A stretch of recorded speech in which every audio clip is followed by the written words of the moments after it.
যেনেদৰে এগৰাকী মহিলা বা ছোৱালী বা বৃদ্ধাক ধৰ্ষণ কৰিলে যিটো কষ্ট ছোৱালীগৰাকীয়ে বা মহিলাগৰাকীয়ে পায় সেই একেই কষ্ট এজন পুৰুষেও পায়। কিন্তু যেতিয়া সেই চিনটো দেখুওৱা হৈছিলে তেতিয়া হলত বহি থকা প্ৰতিজন মানুহে হাঁহিছিলে তেওঁৰ সেই মানে ইমোশ্যনটো মানে চিনেমাখনত চাই। সুপ্ৰভাত সকলোকে। আৰু এইফালে আজি মৰ্ণিং ব্ৰেকফাষ্টত মই বনাইছোঁ আলু পৰঠা লাইফত ফাৰ্ষ্ট টাইম, কাৰণ আজি এটা বিশেষ কামত যাম আৰু সেই কামটো যোৱাৰ আগতে ভাবিছোঁ বেটাক আৰু হাজবেণ্ডক মনটো ভাল লগাই থৈ যাওঁ। নাজানো কেনেকুৱা হ'ব খাবলৈ, প্ৰথমতে এতিয়া বনাই লওঁ তাৰপিছতে দেখাই আছোঁ।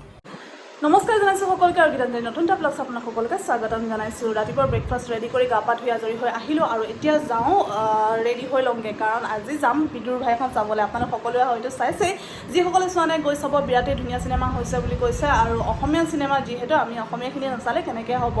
আৰু বুক মাই শ্ব'ত যেতিয়া টিকেট বুক কৰোঁ বুলি চাইছিলোঁ তেতিয়া দেখিছোঁ যে বাকী হিন্দী চিনেমাকেইখনতকৈ আমাৰ অসমীয়া চিনেমাৰ ৰেটিংটো বহুত ভাল। আৰু আপোনালোকে যদি চোৱা নাই গৈ পিনে চাব, ময়ো যাওঁ চাবলৈ। যিহেতু পিছবেলা যাবলৈ অসুবিধা হয় সেইকাৰণে ভাবিছোঁ 10টা বজাৰ শ্ব'টোৱে চাই আহোঁ। আৰু পিছবেলা আচলতে হাউচফুল, টিকেট পাবলৈ নাই। কিন্তু এতিয়া বাৰু বুক মাই শ্ব'ত বুক কৰা নহ'ল টিকেট অনলাইনত। ভাবিছোঁ একেবাৰে তাত গৈয়ে টিকেট বুক কৰিম, পাওঁ নে নাপাওঁ নাজানো, চাওঁ কি হয়। আৰু অলৰেডি 9:30 বাজিয়ে গ'ল, যিহেতু দেৰি হৈছে ন, তো কথাখিনি ক'লে খেলি মেলি হৈ গৈছে, বেয়া নাপাব। তো সেইকাৰণে ভাবিছোঁ পটাপট ভিডিঅ'কণ বনাই পিনে ওলাওঁগৈ। আৰু বাপেক পুতেক উঠাই নাই, অথনিপৰা কৈ আছোঁ উঠা মই ব্ৰেকফাষ্ট ৰেডি কৰিছোঁ, তোমালোকে খাই ল'বা। আৰু হাজবেণ্ডক কৈছোঁ থৈ আহিবলৈ, কি কৰে নাজানো। আৰু তো এতিয়া পটাপট যাওঁ, ওলাই মেলি লওঁ, তাৰপিছতে আহি আপোনালোকক কৈ আছোঁ চিনেমাখনৰ ৰিভিউটো। বাকী চাই থাকক। মই ইমান ধুনীয়াকৈ ৰাতিপুৱা কষ্ট কৰি আলু পৰঠা বনাই দিলোঁ আৰু বেটাই বেয়া পালা ৰুটি, মেগী খাইছে সেইকাৰণে। আৰু বাপেক পুতেক উঠিছেহে এতিয়া, বিচনা ঠিক কৰাই নাই। আৰু মই ওলাইছোঁ ফুৰিবলৈ।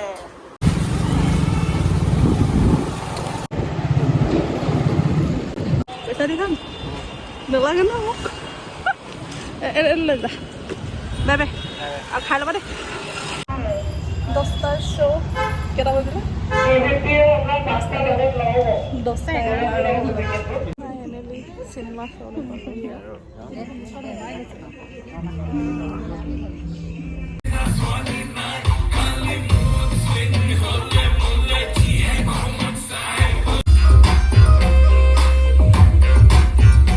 ভাল এক্টিং কৰিছে ন।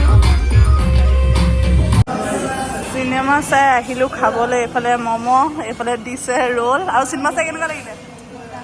মজা। আগৰ দিন চাব পাৰি ন। অসমীয়া চিনেমা মানে মজা বনাইছে। বাকীখিনি ঘৰত গৈ কৈ আছে এতিয়া খাই লওঁ, ভোক লাগিছে। ৰোলো আহি গ'ল তাই। A few moments later. তো বিদুৰ ভাই চাই আহিলোঁ ফাইনেলি, বিৰাট ভাল লাগিলে। আৰু আহোঁতে খাই বৈ আহিছিলোঁ, দেখিছিলে। আৰু বাহিৰত আজি ইমানেই গৰম, ইমানেই ৰ'দ দিছে নহয়, অৱস্থা বেয়া হৈ গ'ল। বহুত দিনৰ মূৰত আচলতে দিনত এনেকৈ ওলাই গৈছিলোঁ। গধূলি টাইমতে যোৱা হয় গৰম দিনত, আৰু গৈয়ে অৱস্থা বেয়া। বাকী আহোঁতে দেখিলোঁ ম'ম' খাই আহিছিলোঁ, সেইকাৰণে ভাত নাখালোঁ। আৰু আহোঁতে লৈ আহিছিলোঁ বাটাৰ চিকেন। হাজবেণ্ডে খাব, গৰম ভাত বনাই দিলোঁ। আৰু বেটা তলতে ভাত খালেই বোলে অলৰেডি, আৰু সি অহা নাই তলত, আচলতে কাৰেণ্টৰ কাম কৰি আছে, সি সেইবোৰকে চাই আছে। বাৰু এতিয়া আহিছোঁ চিনেমাখনৰ কথালৈ। যিসকলে চোৱা নাই পুনৰ অনুৰোধ কৰিছোঁ গৈ পিনে চাব, কাৰণ বিৰাটেই এখন ধুনীয়া চিনেমা। আৰু পৰাপক্ষত যিসকলে বিদুৰ ভাই আগৰ ছিৰিজকেইখন চোৱা নাই তেওঁলোকে চাই ল'ব, তেতিয়া আচলতে বেছি ধুনীয়াকৈ মানে ৰিলেট কৰিব পাৰিব কথাখিনি। আৰু আমাৰ চিনেমাখন চাবলৈ যাওঁতে দেখিছিলে 10টা বাজি পাৰ হৈ গ'ল। আমি চাগে 10:15-20 মানত সোমাইছোঁ নেকি চিনেমা হলত। সেইকাৰণে প্ৰথমডোখৰ গমেই নাপালোঁ কি দেখালে, খালি ইমানটো বুজিলোঁ যে মানে পিছৰখিনি কি হ'ল আচলতে বুজি পালোঁ, কাৰণ মই আগৰ ছিৰিজখিনি চাইছোঁ। যিসকলে চোৱা নাই তেওঁলোকে চাই ল'ব, তেতিয়া বেছি ভালকৈ আচলতে বুজি পাব, কেৰেক্টাৰখিনিক চিনি পাব। আৰু চিনেমাখন অসমীয়া চিনেমা হিচাপে বিৰাটেই ধুনীয়া চিনেমা, বহুত ভাল লাগিলে। ডাইলগ, কমেডি একদম মানে পাৰফেক্ট চিনেমা আৰু এখন। আৰু আপোনালোকতো কৈছিলোঁৱেই যে অনলাইনতো ৰেটিং আমাৰ অসমীয়া চিনেমাখনৰে বেছি আছে। তো বিদুৰ ভাই আৰু ভাল হওক, আৰু উন্নতি কৰক, আৰু পপুলাৰ হওক, হিট হওক, তাৰে কামনা কৰিলোঁ। বাকী আহিছোঁ এতিয়া চিনেমাখনৰ কথালৈ। চিনেমাখনত যিসকলে চাইছে তেওঁলোকে গম পাইছে আমাৰ সচৰাচৰ আমাৰ সমাজত যিবিলাক প্ৰব্লেম আচলতে হৈ আছে সেইবিলাকেই দেখাইছিলে।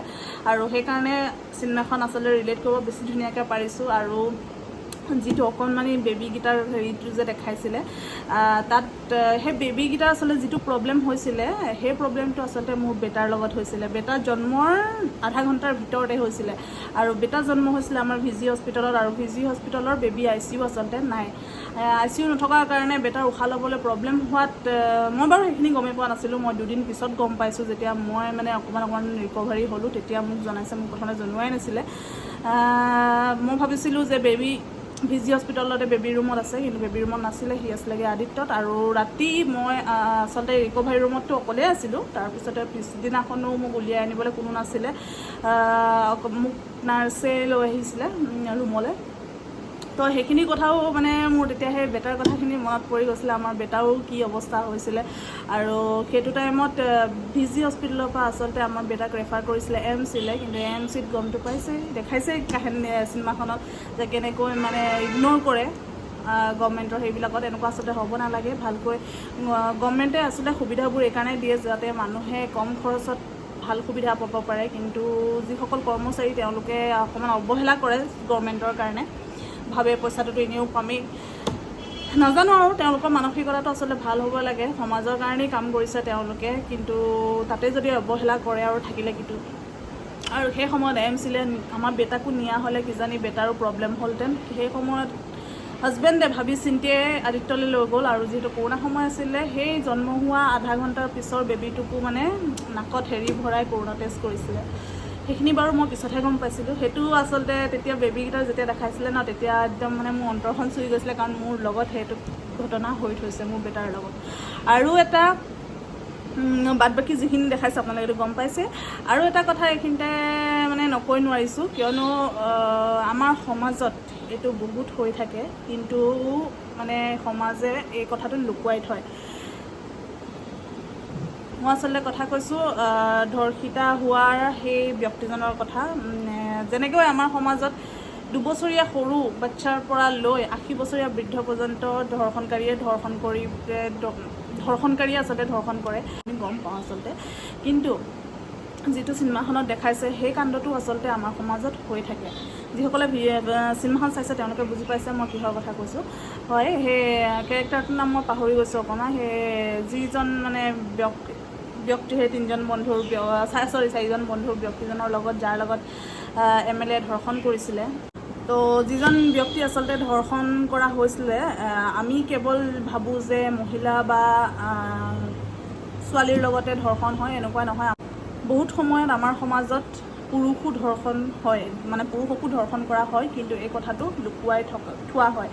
আৰু যেনেদৰে এগৰাকী মহিলা বা ছোৱালী বা বৃদ্ধাক ধৰ্ষণ কৰিলে যিটো কষ্ট ছোৱালীগৰাকীয়ে বা মহিলাগৰাকীয়ে পায়, সেই একেই কষ্ট এজন পুৰুষেও পায়। কিন্তু যেতিয়া সেই চিনটো দেখুওৱা হৈছিলে, তেতিয়া হলত বহি থকা প্ৰতিজন মানুহে হাঁহিছিলে তেওঁৰ সেই মানে ইম'শ্যনটো মানে চিনেমাখনত চাই, লগতে ময়ো হাঁহিছিলোঁ। কিন্তু পিছত যেতিয়া মানে ভাবিছোঁ কথাটো যে নহয়, এইটো হহা কথা নহয়, আচলতে আমাৰ সমাজত এইটো বস্তু হৈ থাকে, কিন্তু বহুতে লুকুৱাই ৰাখে।